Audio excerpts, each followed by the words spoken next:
Hello everybody, my name is James, hope you're doing well and welcome back to another video. And today we're going to be talking about some of the key talking points from the Melbourne Grand Prix. If you enjoy the video, make sure to leave a like and subscribe for more Formula 1 content. Also make sure to follow me on X at James's Pit Lane, I'll leave a link in the description, but let's jump straight into the video.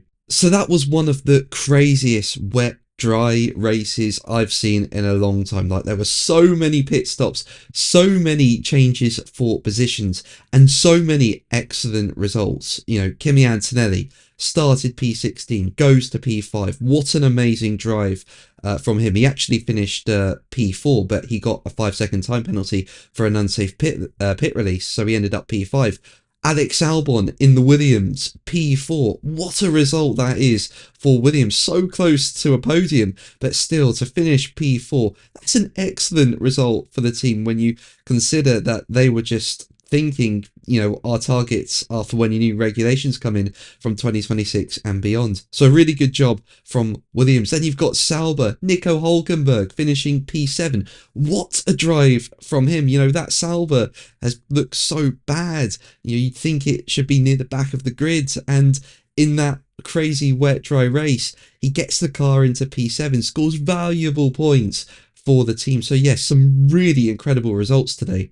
Now, for most of the race, McLaren were the dominant team, and I think that's going to be a story for most of the season. You know, you look at how Norris and Piastri were driving, you know, they were in a league of their own. You know, they were staying within around 2 seconds of each other, but they were like pulling away like a second and a half a lap, you know, to others behind them. You know, they were so quick, and at one point, you know, they built a 15-16 second gap to Verstappen in third. So, you know, they did a really good job. Their car is really, really good. But as we know, it was a wet and dry race. That means anything can happen. And there was a point where they were on dry tyres, but the rain started to come down all of a sudden, and both Norris and Piastri ended up off the track. Norris was able to recover it, but Piastri spun. He ended up going a lap down. You know, fortunately, he was able to get the car going again, and he still managed to finish in the points, which was really impressive from him. But yeah, it would have been a 1-2 for McLaren, but because of that moment, Piastri fell down the order.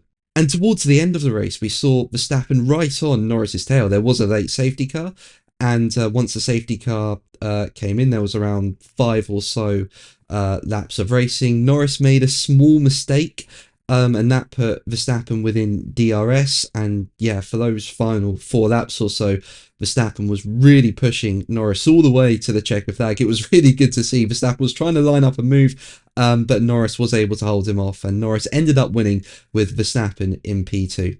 But yeah, as I say, a really strong day for McLaren. And speaking about winning the Australian Grand Prix, Norris said, "It's only the first round of 25, so dealing with the pressure, dealing with Max, dealing with Oscar, I was pushing the whole way through. A tough one, so to not make overly too many mistakes, or a mistake that cost me anything, I can take a bit of credit for that. A tough but challenging race.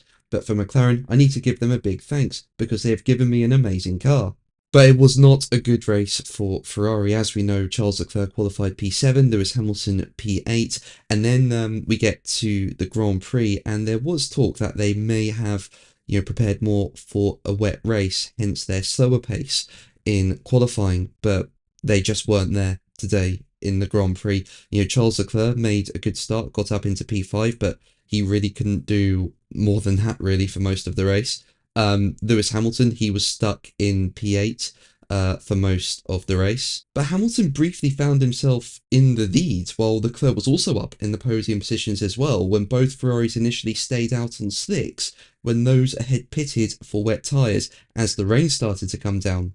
But, you know, with the rain coming down, other drivers were making lots of gains on Ferrari, and Ferrari realised that they'd made a mistake as the conditions were just too wet and called their cars in quite late. And while they called their drivers in under a safety car, and that could have presented an opportunity, it was too late because the field was now running nose to tail. So the late timing of Ferrari stops sent the drivers further down than where they started to P9 and P10. And Leclerc ended up finishing the race in P8 and Hamilton ended up P10. And now Hamilton has spoken about driving a race for the first time with Ferrari, about the strategy, and he was quoted by Sky F1 as saying, "It was very tricky and went a lot worse than I thought it would go. The car was really, really hard to drive today. For me, I'm grateful I kept it out of the wall, because that's where it wanted to go most of the time. I hung it out for as long as I could, got into the lead at one point, just the guidance with how much more rain was coming was missing there, so I think we missed out." So yeah, there's definitely a lot for Ferrari to improve going into the next race in China. But that's going to be the video from me today. Thank you ever so much for watching. Make sure to like and subscribe for more videos, and until the next one, take care. Bye.